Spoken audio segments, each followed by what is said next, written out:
하나님의 명대로 사는 사람들. 노아가 그와 같이 하여 하나님이 자기에게 명하신 대로 다 준행하였더라. 창세기 6장 22절 말씀. 노아가 여호와께서 자기에게 명하신 대로 다 준행하였더라. 창세기 7장 5절 말씀. 모세가 곧 그같이 하되 여호와께서 자기에게 명령하신 대로 하였더라. 민수기 17장 11절 말씀. 내가 내게 명령한 것이 아니냐. 강하고 담대하라. 두려워하지 말며 놀라지 마라. 내가 어디로 가든지 내 하나님 여호와가 너와 함께 하느니라 하시니라.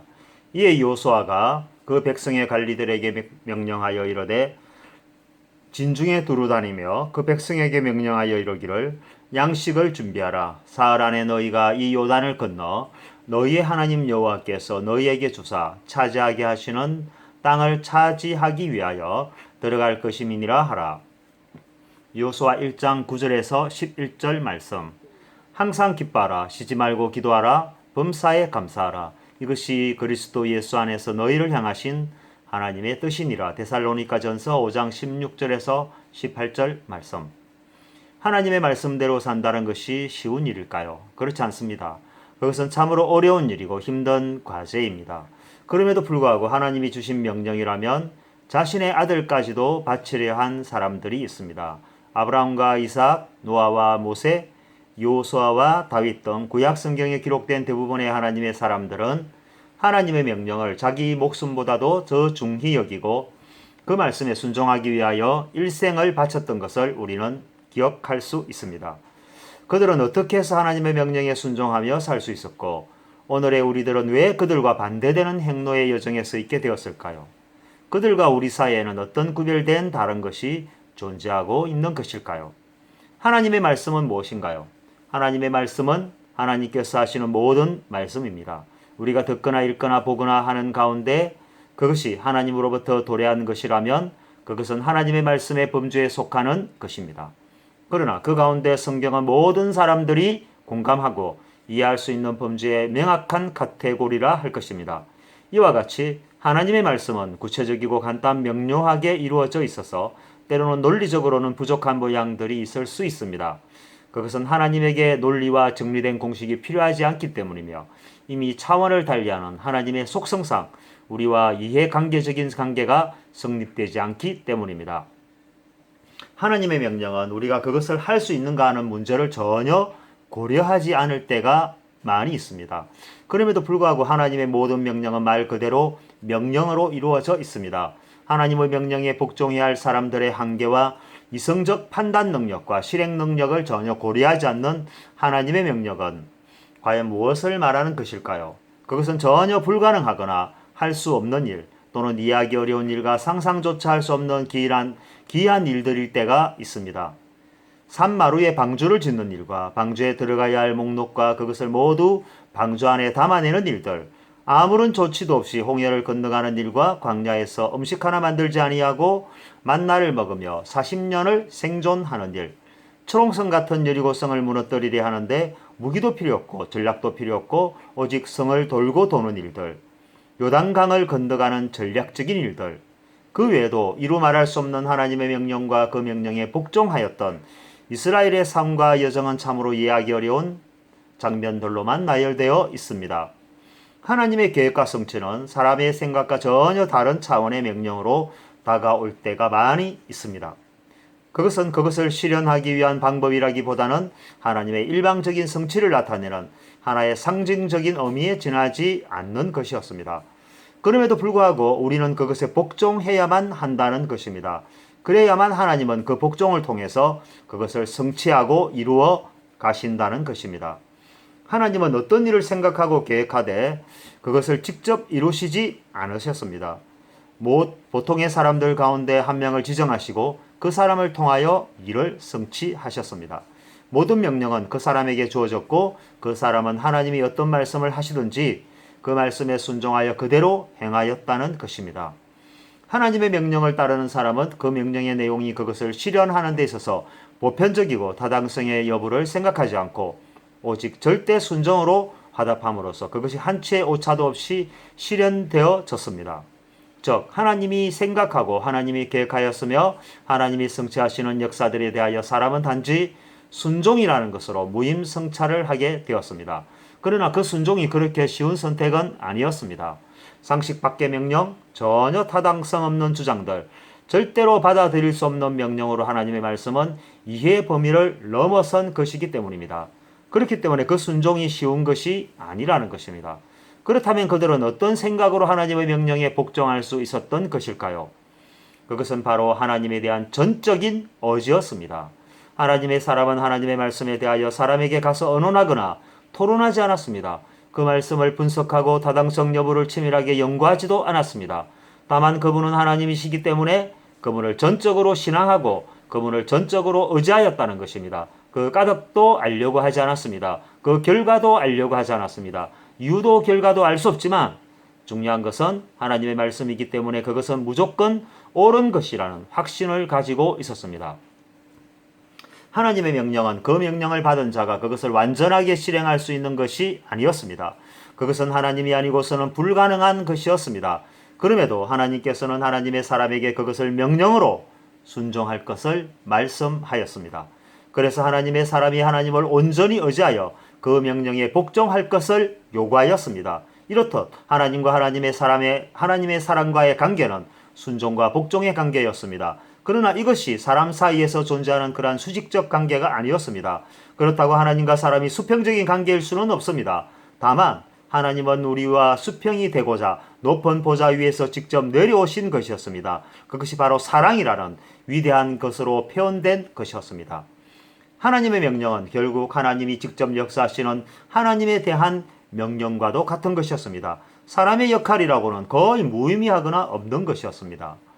애굽을 탈출하며 모세가 한 일은 무엇이었을까요? 그가 그 모든 역사를 이뤄낸 주인공이었나요?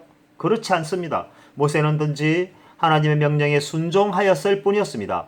그와 동행하였던 모든 기적의 역사는 모세의 능력이 아니라 하나님께서 하신 것이었습니다. 그에게는 인간이 혼자서 걸어갈 수 없을 때 유일하게 지탱하고 의지할 수 있었던 지팡이 하나였습니다. 지팡이는 두 발로 서서 걸을 수 없을 때 의지할 수 있는 유일한 도구였습니다. 이처럼 나약하고 아무런 힘이 없는 모세였지만 하나님이 함께하였을 때 그는 이 세상에서 전무후무한 역사의 주인공이 될 수 있었습니다. 노아는 산 위에다가 방주를 지으라는 하나님의 명령에 복종하였습니다. 이유도 알 수 없었습니다. 단지 하나님의 명령이었기 때문에 자신의 생애 가운데 언제 끝날지 기약조차 할 수 없는 방주를 지었습니다. 사람들의 온갖 조롱과 비방 속에서 묵묵히 그 일을 감당해내었습니다. 그가 하나님의 명령을 수행하는 데는 무려 120년이라는 장구한 세월이 소요되었습니다. 그가 생존해 있는 인생의 대부분을 방주를 짓는 데 사용되었습니다. 그러나 그는 한치 의심도 없이 하나님의 명령에 복종하였습니다. 일례로 그 방주가 나중에 아무 필요 없는 것이 되었다 할지라도 노아는 그것에 실망하거나 좌절하지 않고 하나님의 말씀에 끝까지 순종하면서 살았을 것입니다. 이것이 바로 하나님의 사람들이 지켜왔던 한결같은 믿음의 자세였고 복종이었습니다. 하나님의 말씀과 명령이라면 자기의 생각을 한치라도 포함시키지 않는 정신, 그것이 바로 하나님의 백성의 선한 삶의 태도였습니다. 노아가 지금의 세상에 태어났어도 마찬가지의 인생을 살았을 것입니다. 그는 좌로나 우로나 치우치지 않고 바보와 같은 삶을 살았을 것이 분명합니다. 그에게는 하나님만 보였을 것이고 세상은 결코 그를 움직일 수 없는 나약한 것이었을 것입니다. 하나님께서 노아에게 항상 기뻐하며 살아라고 명령하였다면 노아는 항상 기뻐하며 살았을 것입니다. 하나님께서 노아에게 쉬지 말고 기도하라고 하였다면 그는 쉬지 않고 기도하였을 것입니다. 아울러 범사에 감사하며 살아라고 말씀하시는 하나님의 명령 앞에서 노아는 하나님의 말씀처럼 항상 기뻐하고 쉬지 말고 기도하며 범사에 감사하는 삶을 살았을 것입니다. 노아에게서 그것이 가능한 것은 그가 우리와 다른 특별한 능력을 가지고 있어서가 아니라 오직 하나님을 전적으로 신앙하고 의지하며 살았기 때문입니다. 우리는 어떠한 삶을 살아가고요. 또한 그것을 준비하고 있을까요? 하나님은 우리에게 언제나 명령하고 있지만 우리는 순종의 자세로 준비하지 않고 있습니다. 하나님에 대한 두려움도 순종도 복종도 모두 잃어버린 채 기독교인이라는 명분만 가지고 살아가고 있는 것은 아닐까요? 스스로에게 더 많은 간용과 여유를 주고 진리의 영역을 허물어 스스로에게 더 많은 변제부를 주고 있는 것은 아닐까요? 기독교인들이 말하는 유연성과 탄력성, 융통성, 그것은 하나님이 그들에게 부여한 특권이며 면죄부 같은 것일까요? 그것만 있으면 웬만한 것이 허용되고 면죄부가 되는 것일까요? 그렇다면 그 유연성과 탄력적 융통성은 누가 결정하는 것일까요? 하나님인가요? 자신인가요? 그리고 그만한 유역 허용성을 가질 만한 자격의 신앙인이라고 스스로 자부하며 생각하는 것일까요? 노아와 아브라함과 모세도 유연성과 탄력적 융통성을 적용해 가면서 하나님께 복종하는 삶을 살았을까요? 그렇지 않았습니다. 그들은 하나님 앞에서 그 어떤 융통성도 발휘하지 않았으며 그것을 생각조차 하지 않았습니다. 하나님의 명령이라면 그것이 가능한지 그 여부조차 생각하지 않은 채 곧바로 실천하였습니다. 그들은 그들의 실천으로 하나님의 명령을 달성한 것이 아니었습니다. 하나님의 명령은 오직 하나님 스스로에 의해 성취된 것이었습니다. 그것이 중요한 것이었습니다. 하나님은 명령하였지만 정작 그것을 성취하시는 분도 하나님 자신이었습니다. 그것은 그 명령이 사람이 시행할 수 없는 것이었기 때문이었습니다. 그럼에도 불구하고 하나님이 그와 같은 명령을 하신 까닭은 하나님에 대한 바른 관계관과 그에 따른 순종을 보고자 한 것이었습니다. 그 이상은 그들이 아무것도 한 것이 없습니다. 하나님이 성취하신 것이었습니다. 노아는 하나님의 명령대로 방주를 지었습니다. 그리고 그 명령을 따라 그 안에 들어간 목록을 실천하였고 그 또한 방주에 입성하였습니다. 그리고 전무후무한 홍수가 일어났으며 그 홍수는 하나님께서 일으킨 것이었습니다. 요수아는 하나님의 명령대로 여리고성을 돌았습니다. 그들은 단지 하나님의 명령대로 성을 돌기만 한 것이었습니다. 어처구니 없는 명령이었지만 하나님의 말씀이었기 때문에 자신의 생각과 의견을 전혀 제시하지 않고 오직 믿음으로만 순종하였습니다. 그 결과 여리고성은 무너졌고 그것은 하나님께서 하신 것이었습니다. 이것은 무엇을 말하고 있는 것일까요? 오늘날 우리는 우리의 지식과 지혜를 따라 온갖 의견과 생각을 모아서 그것을 토대로 결론을 내어놓고 그것을 많은 논란 가운데 하나님이 이렇게 인도해 내었다면서 하나님의 뜻이라고 주장하고 있습니다. 기도를 외치지만 정작 기도는 부수적인 것이 될 때가 너무나 많이 있습니다. 회의와 회의, 정보의 취득과 자료 시집 등 세속적인 모양들로 모든 것을 채워넣고 그것을 하나님의 뜻이라고 외친다면 그것은 가장 위험한 사기가 아닐까요? 우리는 하나님의 명령 앞에 복종을 내세워야 합니다. 믿음을 세워야 하고 하나님을 전적으로 의지하려는 자세를 바로 세워야 합니다. 그러기 위해서 우리는 지금 변해야 합니다. 현재의 신앙에서 벗어나야만 합니다. 우리의 생각이 하나님과의 관계를 허물고 있고 우리의 지식이 하나님의 계획을 망치고 있다는 사실을 깨달아야 합니다.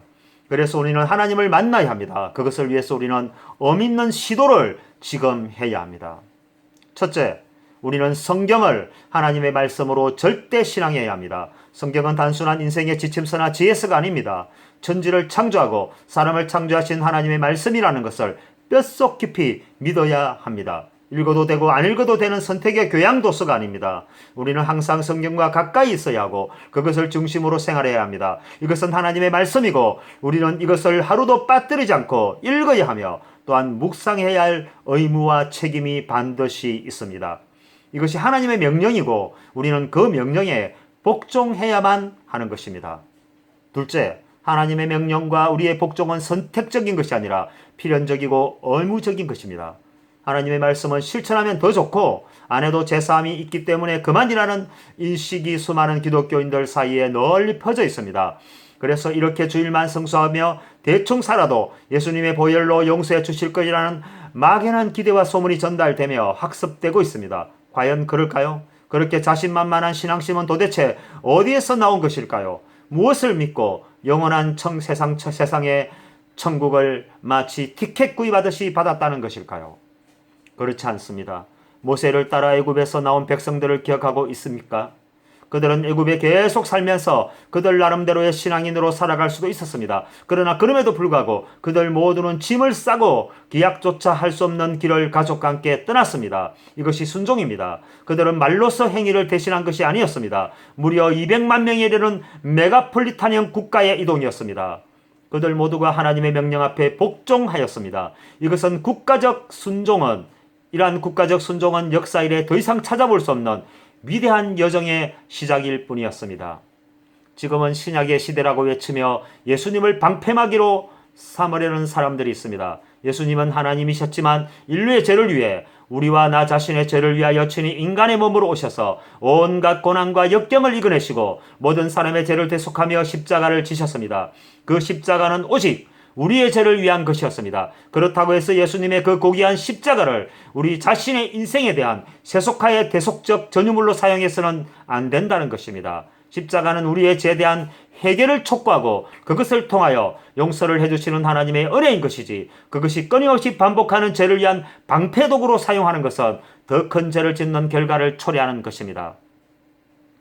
하나님은 우리에게 하나님을 전적으로 의지할 것을 명령하고 있습니다. 세상으로 인해 분주해진 기독교인들을 향하여 해결을 촉구하고 있습니다.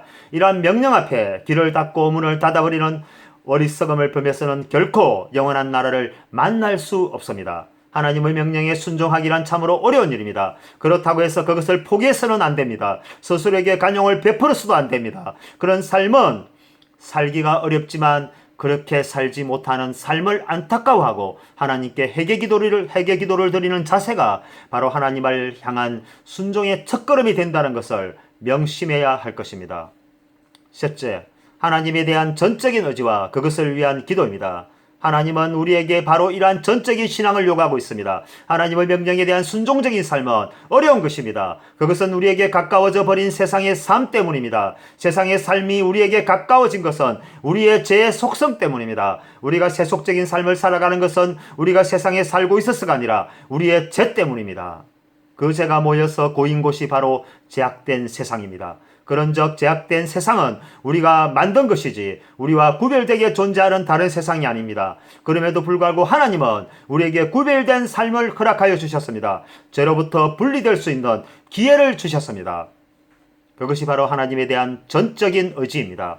이것은 철저한 회개를 통하여 이루어지는 것입니다. 회개는 기도이며 하나님과의 바른 교제는 기도를 통하여 이루어집니다. 우리는 기도를 통하여 철저히 회개하고 하나님을 전적으로 의지하며 살게 해달라고 간절하게 사모해야 합니다. 이것은 세상에 대한 한치의 미련과 재물에 대한 가욕을 가지고 동참해서는 이루어질 수 없습니다. 이것이 쉽지 않은 까닭은 세상에 쌓아둔 일과 가족과 재물과 미래의 희망 때문입니다. 그것 때문에 돌아간 부자 청년을 우리는 기억해야 합니다. 그가 근심하면서 돌아간 세상은 결국 종말을 초래하는 물거품과 같은 곳이었습니다. 아무리 높고 넓게 쌓아도 결국 무너질 수밖에 없는 것이라는 것입니다. 이것을 위하여 우리도 세상에서 기인한 모든 것들을 버리지 못하는 소금 기둥과 같은 삶을 살아야 한다는 것일까요? 하나님을 의지하지 않으면 결국 모든 것을 잃어버리게 됩니다. 그러나 하나님을 의지하면 반대로 모든 것을 취득하게 됩니다. 이것을 알면서도 믿지 못하고 그렇게 살아가는 기독교인이 얼마나 많은가요? 그러므로 우리는 더 늦기 전에 기도의 자리로 나와야 합니다. 그래서 하나님을 의지하게 해달라고 기도해야 합니다. 우리가 그것을 누리기 위하여 하나님께 매달려야 한다는 것입니다. 하나님은 그 기도를 들으시고 응답하는 분이십니다. 모든 것을 내려놓고 하나님만 의지하려는 사람, 그 사람을 찾고 있습니다. 하나님이 찾는 사람이 내가 아닌 다른 사람이 된다면 무슨 소용이 있을까요? 우리에게 시간이 많다고 생각한다면 그것은 가장 위험한 생각입니다. 지금 이 순간 우리는 하나님을 찾고 기도 속으로 들어갈 준비를 해야 합니다. 그리고 결단의 신앙으로 하나님을 전적으로 의지하는 재탄생의 삶을 살아야 할 것입니다. 성경에 기록된 하나님의 말씀은 대부분 명령으로 기록되어 있습니다. 하나님은 우리들에게 권유로 다가오지 않았습니다. 모두 명령하셨습니다. 또한 천국이 가까이 왔으니 회개하라고 명령하셨습니다. 우리는 이제 결단할 위치에 서 있게 되었습니다. 우리의 앞에는 순종과 불순종이라는 두 개의 그릇이 있습니다. 우리가 무엇을 선택하는가에 따라 그 결과도 완전히 달라지게 될 것입니다. 우리에게 아직 시간이 많이 있다고 천천히 생각하고 기회를 엿보라는 목소리가 들린다면 그것은 사탄의 유혹일 뿐입니다. 고민하지 말고 더 이상 생각하지 말고 아무것도 염려하지 말고 우리는 불순종의 잔을 깨트려버리고 순종의 잔을 마셔야 합니다. 그래서 다시는 미련을 가지고 돌아갈 길이 없도록 해야 합니다. 노아가 특별한 사람이 아니고 모세가 특출한 능력을 가진 사람이 아니었습니다. 우리도 할 수 있습니다. 우리에게도 그분들과 함께 하셨던 하나님이 함께하고 있습니다. 그들이 가진 믿음을 우리에게도 주셨습니다. 그들에게 준 순종을 우리에게도 주셨습니다. 그들에게 준 하나님에 대한 전적인 의지의 힘도 우리에게 주셨습니다. 그들에게 준 말씀도 우리 안에 임하여 있고 그들이 취할 모든 나라도 우리에게 임하였습니다. 그와 반대로 우리 안에는 우리 자신도 있고 우리의 생각과 철학도 있습니다. 하나님이 주신 천국이 있는가 하면 세상도 함께 영토를 확장해 큰 나라가 되어 있습니다. 하나님이 주신 믿음이 있는가 하면 나 자신에 대한 믿음과 의지도 있습니다. 순종이 있는가 하면 불순종도 있고 하나님의 말씀이 있는가 하면 세상의 지식과 지혜와 경험도 함께 들고 있습니다. 우리는 우리 안에 있는 두 가지의 전혀 다른 도구들을 사용할 수 있습니다. 그러나 하나님이 주신 것과 세상에서 복제된 것을 동시에 사용할 수는 없습니다. 두 가지가 모두 비슷하고 매우 흡사하게 보이지만 하나님이 주신 것과 우리 자신이 가지고 있는 것은 전혀 다른 것입니다. 그러므로 우리는 이것을 구별할 수 있는 능력이 있어야 합니다. 그것을 선택할 수 있는 지혜가 있어야 합니다. 그러나 보다 중요한 것은 하나님은 우리의 삶에서 우리에게 필요한 모든 것을 어느 누구나 예외 없이 모두에게 제공하였다는 것입니다. 문제는 그것을 선택하고 사용하는 사용자가 어떤 것을 사용하는가에 따라 그 결과가 전혀 다르게 나타난다는 것입니다. 이것을 우리는 자유의지라고 규정하지만 그것이 무슨 용어로 정의되든지 우리는 그것을 구별할 수 있어야 하고 바르게 사용할 수 있어야 합니다. 그러므로 하나님에 대한 전적인 의지는 우리가 새로운 무엇으로 창출해내는 것이 아니라 하나님이 우리에게 이미 주신 모든 것을 사용하는 것에 지나지 않는다는 것입니다. 그러므로 이것을 너무 어렵고 힘든 무엇으로 규정하기보다는 하나님의 말씀에서 지혜를 구하고 기도함으로써 하나님께 나아가려는 노력과 경주를 게을리하지 않음으로써 도달하려는 시도를 해야 한다는 것입니다. 그리고 우리가 세상으로는 벤처와 챌린저로서의 사명을 가지고 있으면서 하나님께 대하여는 아무것도 시도하지 않는다는 것은 있을 수 없는 일입니다. 이제 우리 앞에 주어진 길을 내디딤으로써 하나님과 동행하는 삶, 하나님의 명령에 복종하는 삶이 실천되기를 기대하는 것입니다. 넷째, 예배의 회복입니다. 우리는 예배를 통하여 하나님을 만날 수 있고 그분에게 다가갈 수 있으며 그분에게 복종할 수 있습니다. 우리가 가식의 옷을 버리고 신령과 진정으로 예배를 드릴 때 하나님의 음성은 우리의 귀에 들려올 것입니다. 우리가 진정으로 하나님을 찾을 때 하나님에게 복종하고자 하는 간절한 마음이 우리 안에 가득 차 오르게 됩니다. 오늘날 예배는 분주한 사람들에 의해 엄숙함과 거룩함을 상실해 버렸습니다. 거룩이라는 단어가 오늘날에는 조롱을 당하고 교회 안에서 엄숙함과 고요함이 낯선 풍경처럼 느껴질 때가 있습니다. 그럼에도 불구하고 우리의 예배는 회복되어야 합니다. 건강성을 회복하고 치유를 회복하는 하나님의 예배가 시작되어야 합니다. 하나님의 말씀은 예배를 통하여 선포됩니다. 예배 안에 기도가 있고 찬양과 경배가 있으며 말씀과 축복이 있습니다. 우리가 예배를 떠나서는 살 수 있는 방법은 존재하지 않습니다. 그러므로 예배 회복을 위하여 우리는 하나님의 명령에 복종할 가치를 회복하게 되는 것입니다. 하나님의 사람들은 예배하는 사람들입니다. 하나님의 말씀의 자리를 삼하였고 하나님을 간절히 원했던 사람들이었습니다. 그들은 하나님을 떠나서 결코 살 수 없는 사람들이었습니다. 그들은 예배를 통하여 하나님을 만났고 예배를 통하여 그들의 삶은 새로워지고 유지되었습니다. 오늘날 우리의 삶도 예배를 통하여 회복되어야 합니다. 그러므로 우리의 예배가 진정 하나님이 원하시는 예배로 회복되어야 합니다. 가인의 예배를 받으시지 않으셨던 하나님을 우리는 기억해야 합니다. 사울 왕의 예배를 받으시지 않으셨던 하나님이었습니다. 그러므로 우리는 하나님께 속한 하나님을 위한 하나님께서 원하시는 예배를 회복하고 그 예배를 통하여 순종의 자세를 배워야 합니다. 이제 우리는 결단의 기로에 서 있습니다. 하나님의 명령에 순종하였던 사람들은 다른 특별한 사람들이 아니었습니다. 우리와 같은 죄를 지었던 사람들이고 우리와 동일한 모양의 보통 사람들이었습니다. 그러한 사람들이 하나님께 전적으로 의지하고 말씀에 목숨을 걸었으며 예배를 회복함으로써 하나님의 명령을 선택사항이 아닌 절대적인 것으로 여겼던 사람들입니다. 이것은 구시대에 적용되었던 한시적인 가치가 아닙니다. 오늘의 우리들에게도 여전히 적용되어지는 하나님의 말씀입니다. 우리는 이러한 가치를 외면하려고 그렇게 해서는 안 되는 것입니다. 그리고 우리는 하나님의 말씀에 복종하겠다는 선포와 선언으로 나아가야 합니다. 그것이 잘 실천이 안 되어도 우리는 그것을 주장하고 선포하며 우리 자신에게 명령해야 합니다.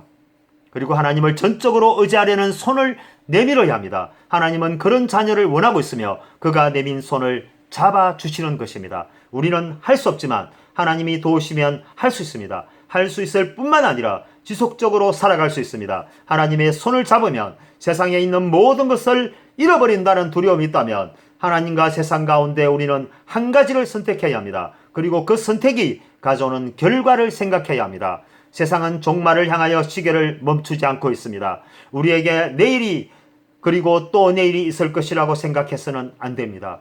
그것이 결정을 미루는 변명의 여지가 되고 하나님은 당신의 기억 속에서 사라지게 될 뿐입니다. 사탄의 속임수에 결코 넘어가지 마십시오. 잠에서 깨어나 어둠 속에서 방황하던 당신의 영혼을 이제 흔들어 깨워야 합니다. 빛이 보인다면 주저하지 말고 뛰어야 합니다. 그래서 우리의 삶을 세상으로부터 180도 전환해야 합니다. 지금 시작하십시오.